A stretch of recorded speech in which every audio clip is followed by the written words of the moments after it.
You know that not everyone who enters your home comes with good intentions. Some people carry darkness, not through magic, but through their hearts, their words, and their energy. Islam teaches us to be kind, but also to be cautious. Today we'll discuss 5 types of people you must keep away from your home, not because of superstition, but because their presence can steal your peace, your barakah, and even your faith. Stay with me, because understanding this could protect not just your home, but your heart and your connection with Allah. One of the greatest dangers to any home is the presence of people who gossip, backbite, and spread division.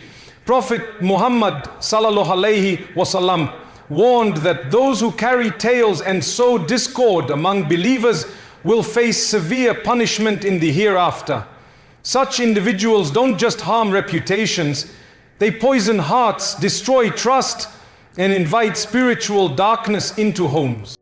When you allow gossip to enter your space, it strips away peace and replaces it with suspicion and resentment. What begins as casual conversation can quickly grow into misunderstanding, envy, and broken relationships. Islam teaches that the tongue is a powerful tool. It can either build unity or bring destruction.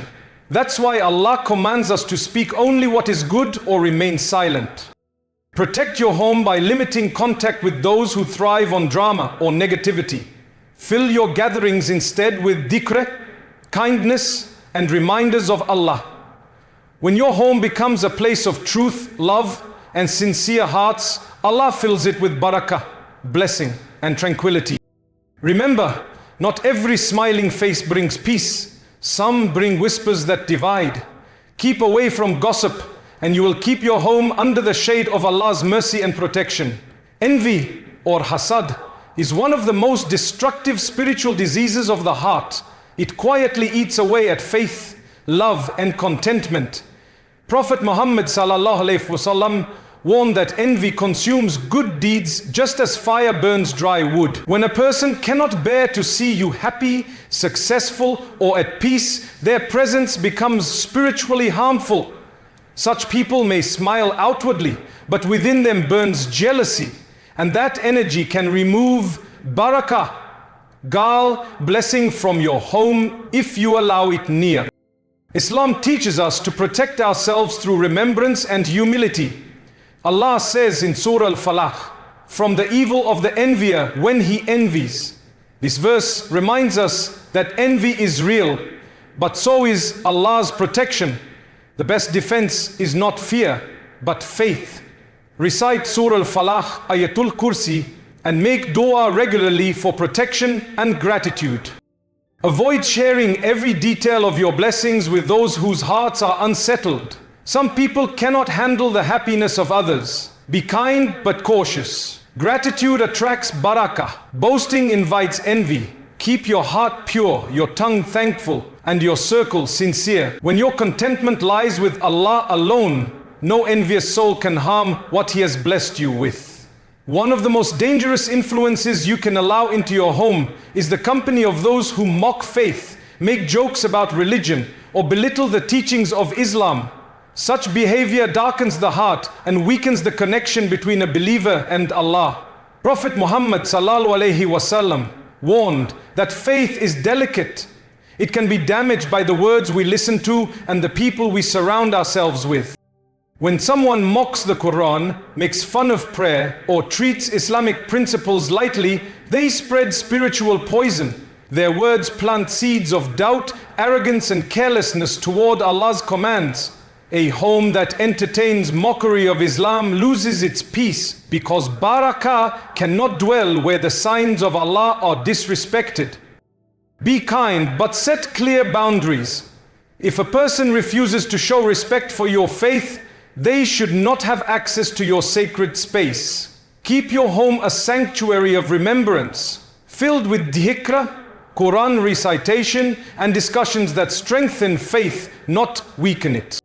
Surround yourself with people who uplift your iman, remind you of Allah, and help you walk closer to the sunnah of Prophet Muhammad sallallahu alaihi wasallam. A home that honors faith will always remain under Allah's divine protection. A heart that constantly complains forgets how to see the blessings of Allah. Being around people who always speak negatively, who complain about their life, their destiny, or even about Allah's decree, can silently steal your peace and faith. Such attitudes weaken the soul and invite a sense of discontent into your home.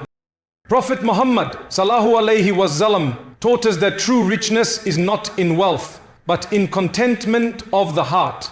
When people focus only on what they lack, they become blind to what they have.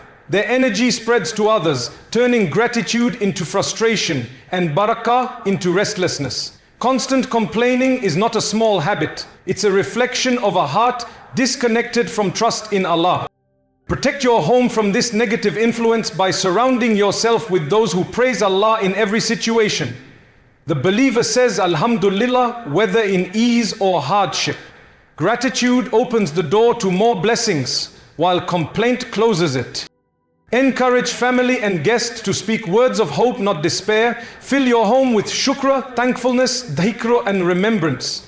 When your home vibrates with gratitude and patience, Allah increases its peace, sustenance and happiness. Because barakah lives where hearts are content. One of the clearest signs of weak faith is relying on objects, charms or so-called spiritual powers instead of trusting Allah. In Islam, protection and provision come only from Him, not from amulets, taweez or rituals that have no basis in the Qur'an or Sunnah. Prophet Muhammad sallallahu alaihi wasallam strictly forbade superstition and warned against those who claim to know the unseen or promise results through un-Islamic means. People who promote such practices may appear spiritual, but in reality they lead others away from Tawheed, the oneness of Allah. They plant fear in hearts, making believers depend on objects rather than dhikr and trust in their Creator. Allowing such individuals into your home invites confusion, weakness of faith, and loss of barakah, blessing. The true believer seeks protection through Ayatul Kursi, Surah Al-Ikhlas, Al-Falaq, and An-Naas, just as the Prophet sallallahu alaihi wasallam did. Real safety and success come from sincere worship, charity, and remembrance of Allah, not from superstition or shortcuts that displease Him. Keep your home free from such influences. Let it be a place of khuh and prayer and spiritual light. When faith is pure and your trust lies only with Allah, no false belief or superstition can ever harm you.